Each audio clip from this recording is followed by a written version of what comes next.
Hi everyone, and welcome to this new episode of Furt'Her, Women in Web3 and AI. Today we have the pleasure to host Kelly Roegies with us. She's board advisor at Furt'Her, and we traveled together to ETHCC8 in Cannes. We had a very good time, but today what I would like to do is to interview you, Kelly, and know more about your passion about Ethereum and your takeaways about the event and also all what you do around Ethereum. So today is your day to shine and to share with us your experience with this blockchain and this ecosystem. And I will give you the floor by asking you, how did you start your journey with Ethereum? Yeah, thank you, Lorena, for inviting me. And indeed, we had an amazing time at ETHCC. My journey with Ethereum began about three plus years ago. Basically, I started going to DAO Brussels meetups, and I connected with a group of people there who kind of pulled me into building a project that aim to bridge DAOs and cooperatives because they have a lot to learn from each other and they have a similar governance structure. And through that, I got introduced to the Ethereum ecosystem. I spoke with many DAOs and region projects that were building on Ethereum. And eventually, we even raised funds through Gitcoin. Mhm. And I think that's where my passion for Ethereum started. I realized it's not just about the tokens, not number go up. I really got hooked on the region and public good side of Ethereum. And I think that's one of the things that makes this ecosystem unique. Great. Thank you very much for sharing this. It's very interesting that you got into it also knowing through other people. So it's about what they do, but also who is in the space, right? Yeah, absolutely. Yeah. I think it was really my intro into the whole blockchain ecosystem, even. And I was at a DAO Brussels meetup yesterday, and many of the people there are really into regen projects, refi, and most of the people there they are building on Ethereum. So yeah, it's a great community. Amazing. And so, as I mentioned earlier, when introducing the podcast, we both attended the annual conference of Ethereum. This year, it happened in Cannes. Last year, it was in Brussels, so it was so great for us. But this year was also great because we had a mix of leisure and business in Cannes. Yeah. So I would like to ask you, since we both experienced both, what was the vibe this year in Cannes about this annual event? Yeah, I think it was definitely different to Brussels. I mean, last year we were also very unlucky with the weather, I have to say. But in terms of like the conference itself, I think compared to Brussels, it felt a bit more down to earth, even though the setting was more luxurious. I think there was a little bit less hype, more focus on building. And what I noticed last year, there was a lot of focus on DeFi, and DeFi was still present. Of course, it's an important part of the Ethereum ecosystem, but it was a lot more about stable coins and infra rather than the speculative side of things like yield farming. I felt that was a little bit less visible this year. Yeah, and the fact that it was in Cannes in the middle of the summer, of course, it gave it a really nice atmosphere, lots of networking events in beach clubs or rooftops. We went to a few together, late night parties and so on. More fun than Brussels for sure. And it's going to be in Cannes again next year, but in March, I believe. So it will be less beach vibes, but still really nice, I think. And I Are we hope we going go to be more together. focused or not? Are we going to be more focused? We don't know. Potentially, yeah, it's gonna maybe feel a little bit more serious. Yeah, less beach vibes. Let's see. But in the meantime, I would like to get more insights from you about the main conference. Is there any speakers or topic that stood out for you? Yeah. Well, I noticed that zero knowledge proofs was really the hot topic. And well, for those of you that don't know, they basically let you prove something that's true on chain without exposing all the data behind it. I hope I explained it well. Mhm. But anyway, that's huge because it can make transactions more efficient, protect user privacy better, but also open up other non-financial applications. Like think about digital identity. For example, if you need to prove that you're over 18 to access a website or to buy liquor online, I don't know, or that you own certain assets, you can use ZK proofs without Mhm. revealing everything about yourself. And there was some talk about it last year, I would say, but now it's no longer a niche topic, and I feel like it's becoming central to Ethereum.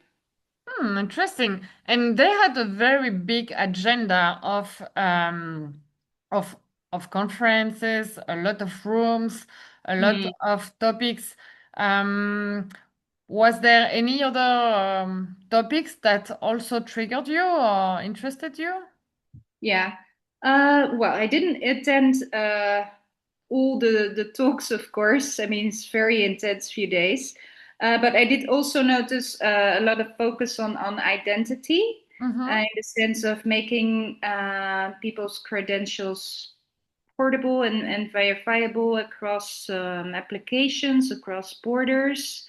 And that's also where the ZK can play a big part. I don't know. Was there anything else that you thought was new or interesting compared to last year?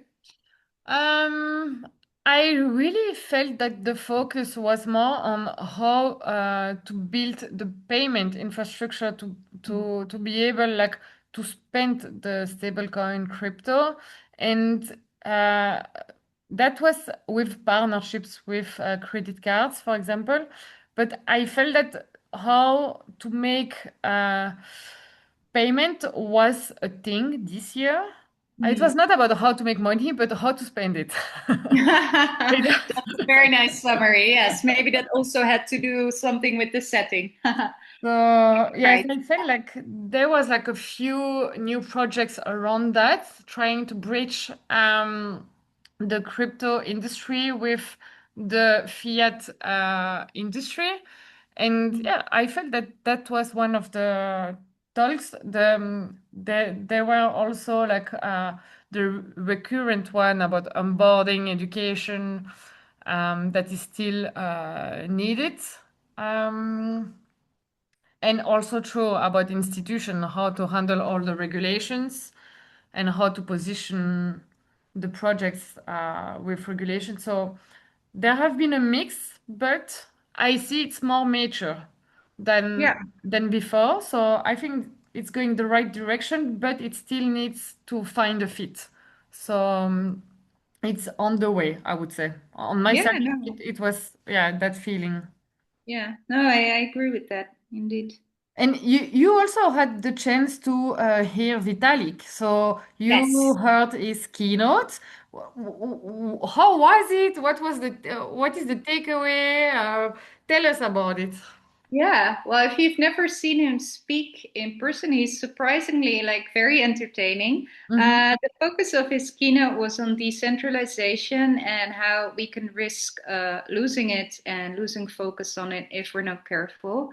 And I think what was interesting that he walked us through some practical tests to see if a project is really decentralized, because there's a lot of projects that claim they are decentralized, but if you look under the hood, maybe there aren't really.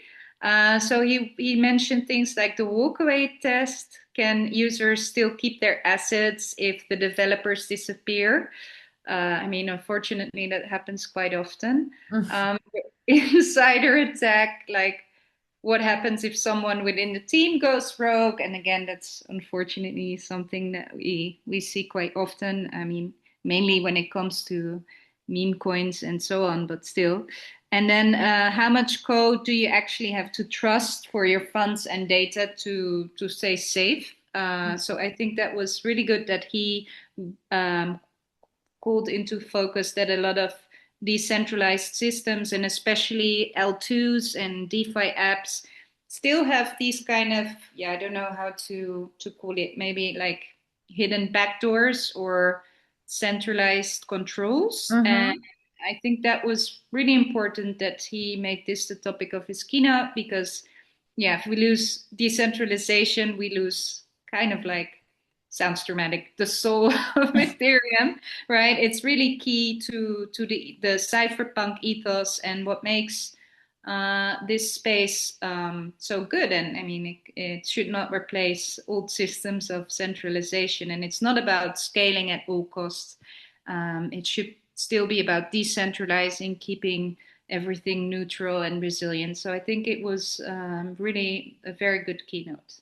It's very interesting indeed because we see different projects, maybe not about Ethereum, but other blockchains that they have a mix between centralization and decentralization. They still have like, as he mentioned, the test of decentralization. If you can walk away and if the developers can walk away and you still have asset control over your assets, I like this idea of how do you know if it's fully decentralized.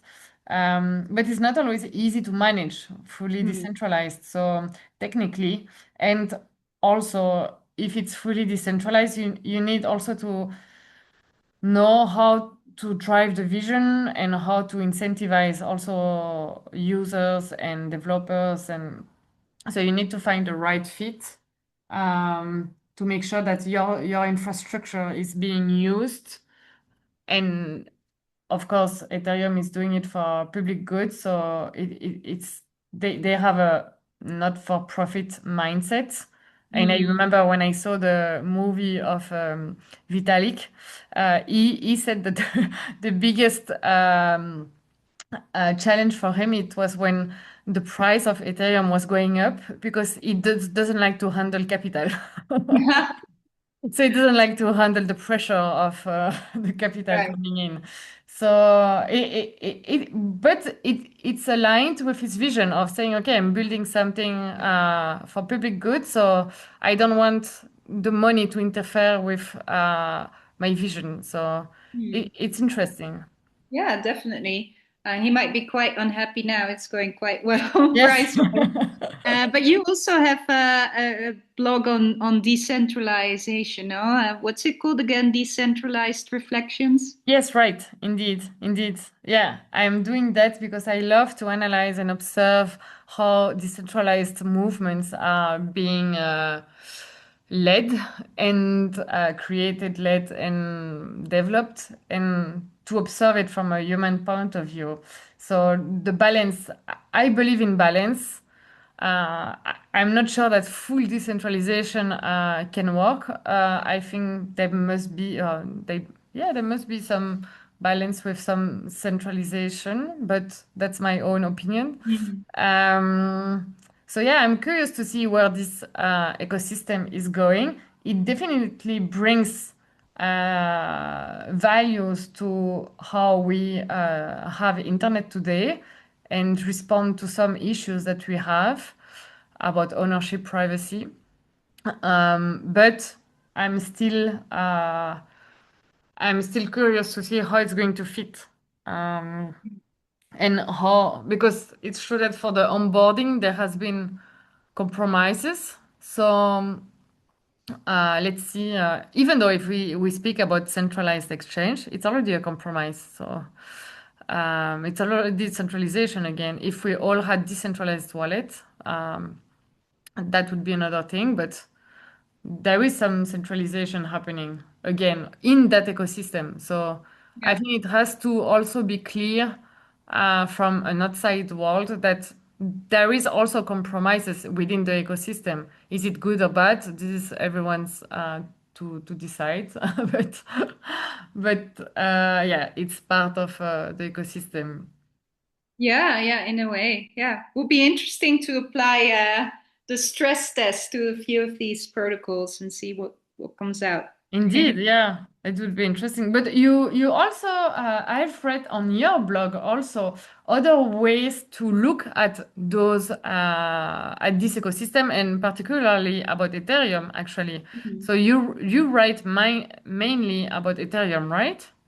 Yeah, yeah, exactly. I have to say I got really inspired after ETHCC, so I opened a blog on Medium, and now I write for Coinmonks, this Web3 publication, and I focus on how Ethereum is perceived and communicated, and also because I'm in policy communications, how Ethereum can support EU policy goals by, for example, bringing in digital sovereignty, which is a hot topic in the EU right now, as we rely far too much on foreign chip producers, cloud servers like AWS and American big tech, but open blockchains like Ethereum, they can really introduce a level of digital sovereignty in the EU that I think would align very well with policy goals and would really make a lot of sense. But there's not much talk about it, Mhm. which is unfortunate because the EU is going to review their priorities for the digital agenda early next year, if I'm not wrong. And there's going to be a big conference on the 18th of November organized by France and Germany with the support of other member states and the Commission. So this is a discussion I'm following very closely, and yeah, I'm kind of like the Ethereum evangelist in Brussels, That's becoming. amazing. That's good to hear. I'm glad to hear, but also it's good to know that you have this understanding of the ecosystem and that you have been in the space since years now, and that you have been also involved in some projects and that you're writing about it. So you have this knowledge that you can bring and this understanding because it's not always easy from an outsider to understand. What is Ethereum, what is decentralized Yes. decentralization. And it's not always easy to see the use cases. So this is something important, I think, when you speak with someone who is not familiar with the space, to bring up what are the use cases. So you have a focus on policy. So it's an industry that you know. So when you bridge that with your additional resources knowledge that you have been building in the past years, it you can talk the language of policy and talk to them and bring the added value. And that's, I think, very important to have a translator there in the space. Yeah, thank you. Yeah, I hope so. I think it is indeed, you touched upon something that I think is very important and something that I'm seeing more and more of, especially since the new leadership in the Ethereum Foundation. There is now a lot more focus on, pushing storytelling and communications about real use cases. During DevConnect Connect in November, they'll also do an Ethereum exhibition on real life use cases, which I think would be super cool. I hope they bring that to Cannes next year. But yeah, we can definitely do better on that front, I think. Indeed, because I remember, and this is like an industry that started out with the beginners were developers. So they're all a Yeah. bunch of geek people. And so it's very interesting. And what they have been working on, it's interesting. But while developing their solution infrastructure, they need also someone to translate it into use cases and to build the trust with external parties. And this is something also I remember when attended an event 2 years ago with Ledger, and the CEO or co-founder mentioned that he was advised if he wanted to reach out to more customers and clients that it's not about talking geeky to geeky. You have to if you have to know that the people out there, you need to translate your language and make sure that it's understandable. So he understood that that was the main storytelling that he needed to reshape around Ledger, is that if you want to go and be understood, you need also to address it in a different way. And I understand why Ethereum Foundation is also willing then to address it differently and reshape the storytelling to make sure that it's understood. Because if it's only talk on a technical level, it's quite challenging. Yeah, no, absolutely. Yeah. And not Clearly. everyone wants to know how a node works. No, most people don't care about L1 versus L2 and yeah, the what's underneath the hood, right? No, most users don't need to know that. No, indeed, indeed. And I wanted to check with you while you were at this event. This is also something I think that is sometimes not well known or perceived. Is like who attends those annual events? Um, with whom did you meet? Who were the profiles that you encountered while you were at the event? Yeah, I would say it was a lot of devs, of course, right? And then also a lot of business development and marketing people, more than last year. I mean, business development people were, I mean, also there last year, but I spoke to a lot of marketing people for some reason. So yeah, do you see more and more non-technical people attending these kind of conferences? Which is good because it helps me. I still have a little bit of an imposter syndrome sometimes because I'm not I'm a tech person, right? But people are very open and friendly, and yeah, it's That's great. great and great to hear. Yes, I also see a mix of profiles in those events, and it's very interesting because then you have different level of conversation and not only technical ones, even though they are also there, of course, but also it's a great way to learn because when you exchange with technical people on my side, it gives me a lot of insights on the products they are building. So it's very interesting, I find, to meet the different profiles and be able to have this chat because otherwise, when you try to learn about what's going on in the ecosystem, the industry, you are on your own. You're reading online. You're trying to figure out what are the terms, what is the project about, and being able to have this chat with different profiles makes it also more interesting in my opinion. Yeah, yeah, absolutely. And So as I said, people are really open. I didn't get any bad reactions. You can always ask clarifying questions. of It's not like you course, need to understand everything everyone is saying.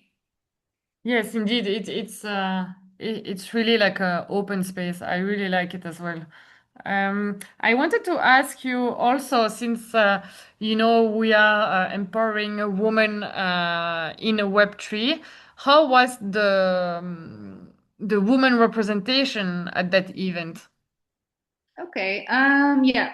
So my feeling was that there were fewer women on stage than last year at the main conference, but I mean, I didn't count, right? I didn't compare the programs and count. So that was just an impression.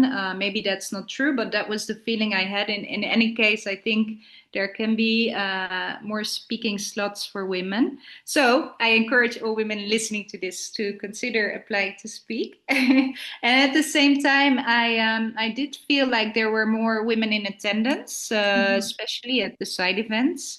So that was really nice, and yeah, to connect to other women in the space. And with Furt'Her, we made a Telegram group for women at ETHCC, and that was really nice to connect that way and to meet each other IRL.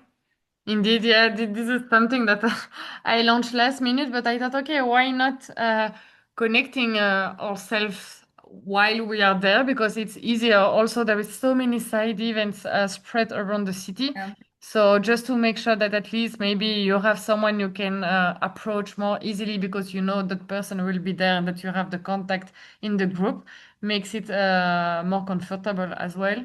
Um, but yes, I also felt that in terms of attendance, there were more women, and that's a good thing. Even though I felt this year in Cannes it was more challenging to get into the side events um, Yeah. than previous years. So it, yeah, you need to make sure that you sign up. Uh, even if you sign up to multiple ones, but Yeah. make sure that you sign up. Um, and what would you say to people who missed it? Do you think that it's something that you would recommend them to go next time? Absolutely. Of course, for the main conference, I believe they record all the talks and you can find them on YouTube. So if you want to watch Vitalik's keynote, it's out there and I do recommend it. But of course, you miss the energy, the chance meetings, the vibe. And I think ETHCC is a place where you really feel Ethereum alive. So I think you should definitely go next year if you have the opportunity. And it would be super fun to connect with the Furt'Her community there. And I don't know, maybe we'll even organize a side event. We have to see. Yes, indeed. That would be Cool. amazing. Yeah. It was lacking actually a woman side event. We spoke about it with other women, but Yes. we didn't have this maybe this brunch, that we could connect all together. Yeah, because that was really cool last year. Because last year we organized two side events during ETHCC, and it was really fun. So definitely let's talk about that. Yes, yeah, indeed. That would be very good, a good opportunity. Thank you, Kelly, for sharing your insights and having this discussion together about HCC 8 in Cannes. Is there anything that you would like to share to close this discussion, like a takeaway or something that you would like to mention? No, I mean, if you love Ethereum, it's the place to be. And I think the ticket sales open in November, and so do the speaking applications. So yeah, check it out. Indeed, book already, save the date in your agenda, and then book your trip to Cannes. I think it will be maybe also better in pricing if it's in March, so it may be more True. convenient. Yeah. Mm, Yeah. that's maybe less sun, but better for savings. Yes. Yes, okay. I think we have done quite the tour of this event. Kelly, I thank you very much for sharing your experience within the Ethereum ecosystem. And I really hope that at the European level, they will also embrace and understand the added Hmm. value of this technology and see how it can contribute to our digital sovereignty in Europe. Yeah, absolutely. Keep you posted. Thank Perfect, sounds good. you Thank you so very much. much. I enjoyed that. Thank you. Thank you, everyone. Thanks. Bye.